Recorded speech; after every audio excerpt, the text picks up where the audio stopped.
in terms of wheatgrass, I don't like the way it tastes. I hold my nose when I drink it, and I'd rather not have it. Are you saying that grasses, wheatgrass or oatgrass, is something that we should really try to incorporate in our lives? Or if we're saying we're eating sprouts already, we're eating salads, we're eating a lot of, taking supplements, do we really need to incorporate grasses such as wheatgrass in our daily life? Well, let me rephrase your question in a way that all the listeners all over the world may understand it. If I said to you, I'm going to give you $5 or I'm going to give you $1, which one is everyone going to choose? You're going to choose the $5. So when you have an opportunity to take something that's so beneficial, and let me tell you, Anna Marie and I drink it every day and have since we were children in our 20s. Literally, we don't love the taste of it either, but we know how good it is and we observe how good it is. So how it works, let's make it science rather than opinion and is it good or bad. So in your body, you have this wonderful thing called hemoglobin, which is actually the engine behind red blood cells. And what makes hemoglobin is these little compartmental hems, H-E-M-E-S, excuse me.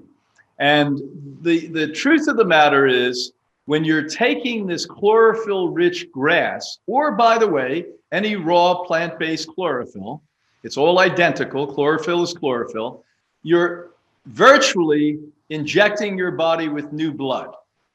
So when I'm dealing with people here who are really healthy, and I can supercharge their blood, it's like putting some kind of a jet fuel into their body.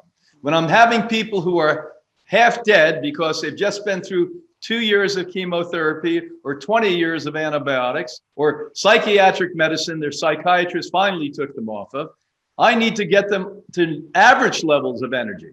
And I can't tell you any quicker way to do it than shots of wheatgrass. Now, as distasteful as it is to a part of the population, now there are people that come here that Anna Marie and I want to canonize that love wheatgrass. We're not one of them. We drink it every day, but we don't love wheatgrass. We love green drinks. And the reality is these people love it. They're shooting it down left and right. Do you have more, et cetera? And I'm not sure why, but I can tell you this, they're smart to do that. Now, let me say this to you. What we know scientifically about the grasses, grasses were the first life form when soil emerged from the ocean. The very first life form was algae.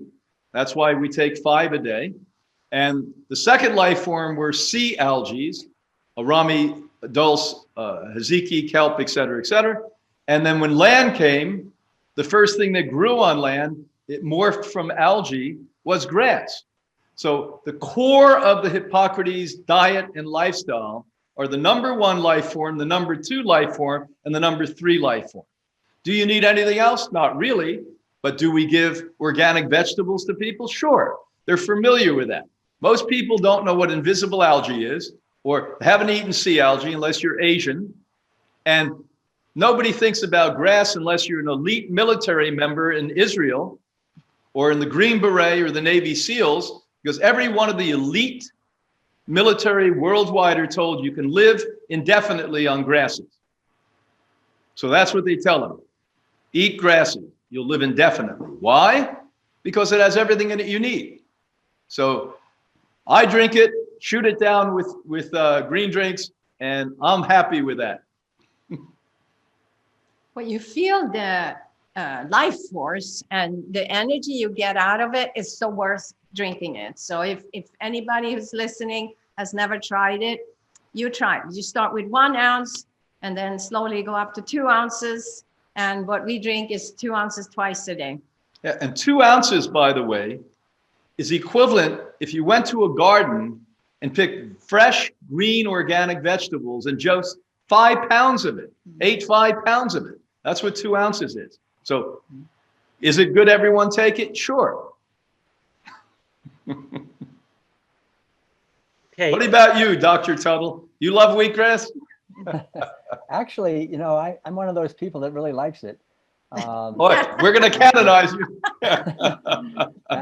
Well, I know a lot of people, they have to have the wheatgrass juice and immediately have something else following it, a chaser of some Yeah. kind. And I've heard different things, cinnamon and different things people take to get it down. But I think, I have to say, it's absolutely true what you're saying. It's an amazing, wonderful feeling to drink wheatgrass juice. And of course, a lot of people at home, it's a little harder. What we've done here sometimes is you can buy wheatgrass like at one of the local health food stores, and it's good to have a good juicer that'll do heavy duty juicer in your kitchen that'll handle that, so you can make it fresh. So it's a little bit of of an investment in if you're at home to make this yourself, and it's best if it's fresh. If you buy it, it's already a little bit over the hill, I would think. But if you can, I think really it's true. I mean, like, if you, especially for people who really